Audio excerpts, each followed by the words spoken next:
تا دا ابو جحیفه د صغار صحابهونو.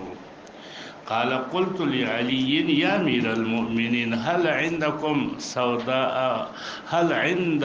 سوداء في بيضاء؟ تاسې سره تور په سپین کې شته. مراد نه دا د عندکم نه اهل بیت مراد دي او د سودا فی بیضاء نه مراد لیکل مراد دي. ليس في كتاب الله. قال لا والذي فلق الحب وبرأ النسمة ما علمته إلا فهما يعطيه الله رجلا في القرآن او بل ما في الصحيفة. صحیفه کې ورته ما ویل چې څه شی دی؟ قال العقل وفكاك الاسير معنا الترغيب في فكاك الاسير. او دریم پکې دا دی چې الله يقتل مؤمنون بکافرین ځکه الاسلام يعلو ولا يعلى به. قال ابو عيسى حديث علي حديث حسن صحيح.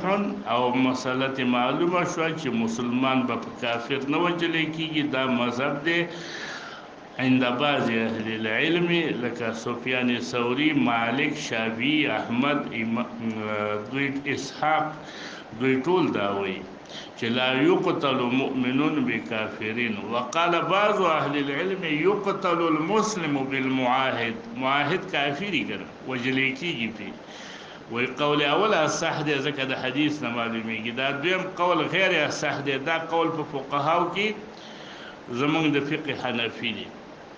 فقه حنفی دا وی چې دا وجلې کیږي با. او دوی د دې حدیث نه دا جواب کوي چې دا مخکې تیر شو چې د دې نه مراد غیر ذمی دی. غیر ذمی کافر باندې نه وجلې کیږي، په ذمی کافر به وجلې کیږي. باب ما البته دیت د ذمی کافر شته، دی باندې اتفاق دی.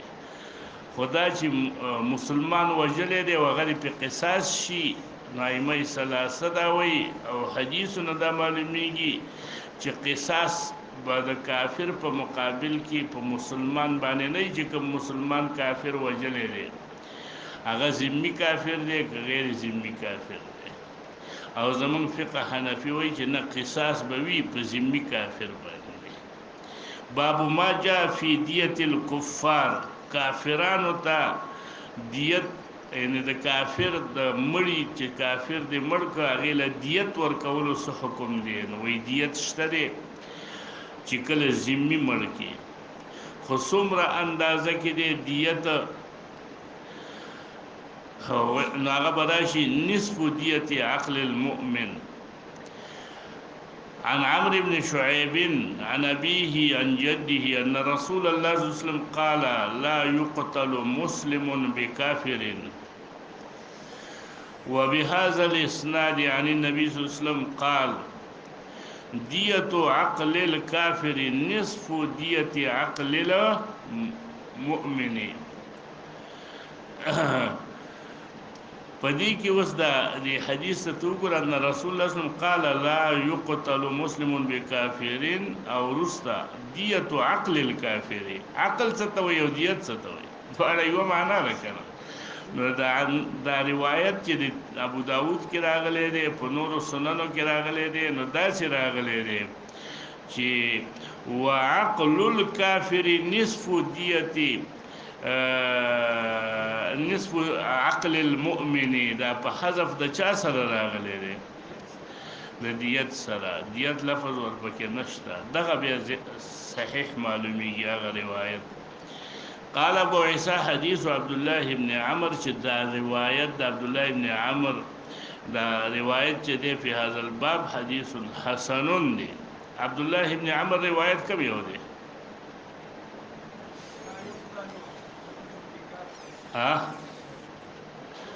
نسوره کړه جنکې وای جنکو کې کوم یو به وای چې دې کې روایت د عبد الله بن عمر کوم دی چې دا وای چې عبد الله بن عمر روایت هغه حسن صحیح دی یا صحیح دی کوم دی؟ دلته خو نه دی ذکر.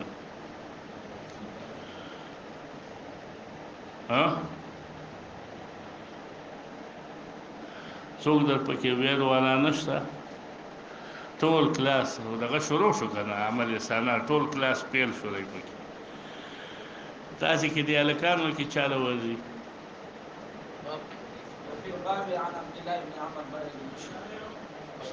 بابي کې لیکل دی عبد الله ابن عمر نو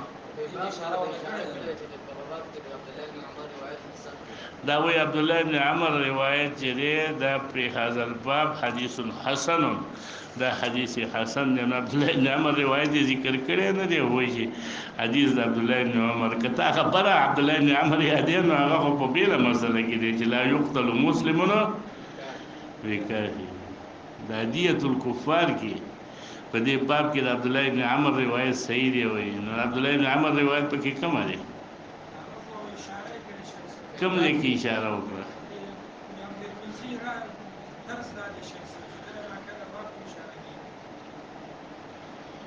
تاسو به بیان وایي ګوره چې یا اعمال سنه کې نمبر کم په ټول پکې پیر شوی ځکه چې دا تاسو دا نه پوهیږئ دا سند وایي عمرو بن شعیب عن ابيه عن جده عمرو بن شعیب پلار یې څوک دی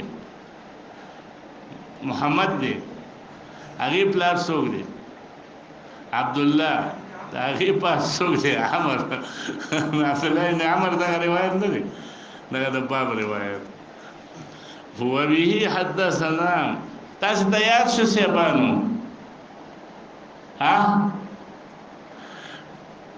دا جناب کو आवाज نه لږ سپیکر خراب دی هم تاسو ته یاد شو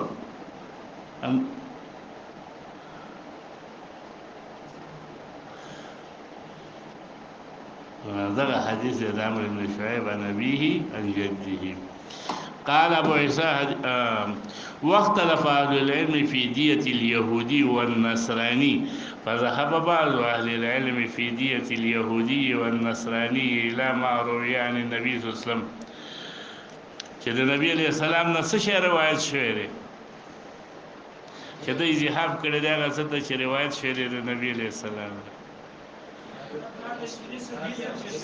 هغه مخکې روایت دی کنه چې دا مخکې چې تیر شو چې عقل الکافر نصف عقل المؤمن دا روایت دی بعض اهل علم يهودي او نصراني کوم دغه ویل دي چې دغه مؤمن دی او دغه کافر دی يهودي کافر دی نو دا غي نه مې دی وقال عمر بن عبد العزيز عمر بن عبد العزيز بمدا ویل چې دیت اليهودي والنصراني نصف دیت المسلمي دا عبد عمر بن عبد العزيز قولم دی باندې احمد بن حنبل دا ویل دي او د عمر ابن الخطاب نه داسې نقل دی چې دیت اليهودي والنصراني 4000 درهم نو 4000 درهم چې وای خو ما غنیم راغی کنه 8000 درهم په حساب باندې سو راغی لکه په مخ کې چې 8000 په یو روایت کې راغلی ودیت المجوسی هغه خو پوره دی 800 درهم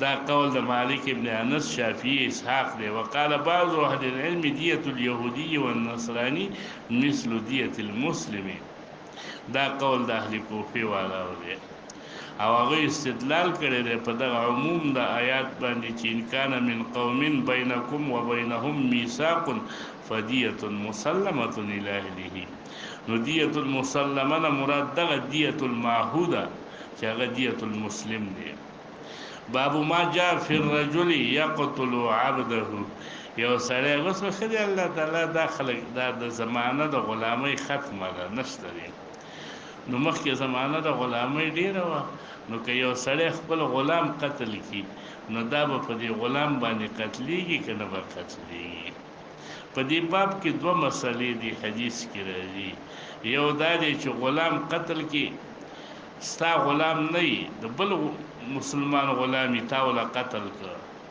په دې باندې ته اوس قصاص کېږي که نه به قصاص کېږي مطلق غلام په قتل باندې حر قصاص کېږي که نه قصاص کېږي یو مسله دا ده چې خپل غلام دې قتل کړ د خپل غلام باندې ته قصاص کېږي که نه قصاص کېږي نو دې کې دغه اختلاف دی د فقهاو چې د امام ترمذی بیانوي ګوره عن الحسن عن سمرة قال قال رسول الله صلی الله علیه وسلم من قتل عبده خپل غلامي قتل ک قتلناه من به په دې باندې وجنو ومن جدع عبده جدعناه او کڅوک جدع پوز غوڅولو ته وق غوڅولو ته وای نو جدعناه من به په څه غوڅو پوز غوڅو.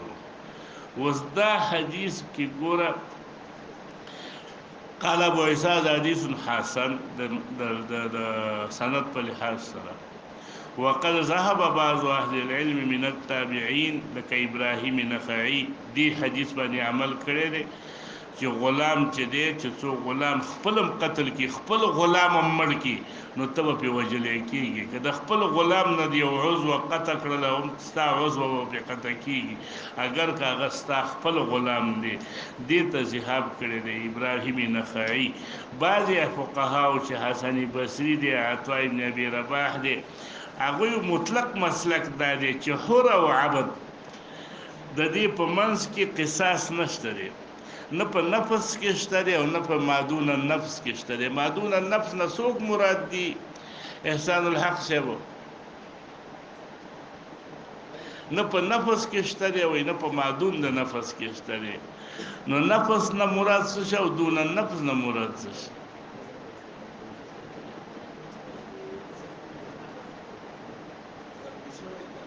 دي کې حدیث کې مسله دا چې دا ویلي دي چې مسلک د حسن بصری دا دی چې ليس بين الحر والعبد قصاص في النفس ولا في دون النفس. په دې مې پوهه کچته ته وایي ها دې ټول ترجمه څه شو د مسلک د حسن بصری څه شدا راته وایي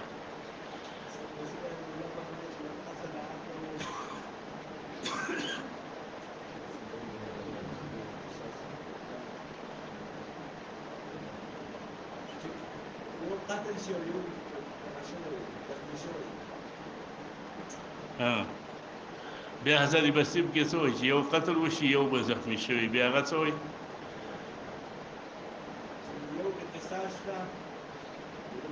یو کې وایي زلیخا کتاب ختم شو زلیخا ته د نر او د ویغه ناس شو هغې ته نر او ښځه پته لنهږي د پوښتنه یې کړې وه چې دا زلیخا نر دی که ښځه دا اوس احسان الحق مولوي صاحب ټول حدیث ختم شو شل ورځې پاتې شوې او دې له اوس هم دا نه ورځي چې مذهب د حسن بصري چې دلته دې بیان کړی دی دا تیاخذ وکړي چې د دې حسن بصري بیان مذهب یې څنګه ویلی دی چې ویلی دی بیا به څه کوئ څه شو وایي په نفس کې هم نشته. نفس نه مراد دا چې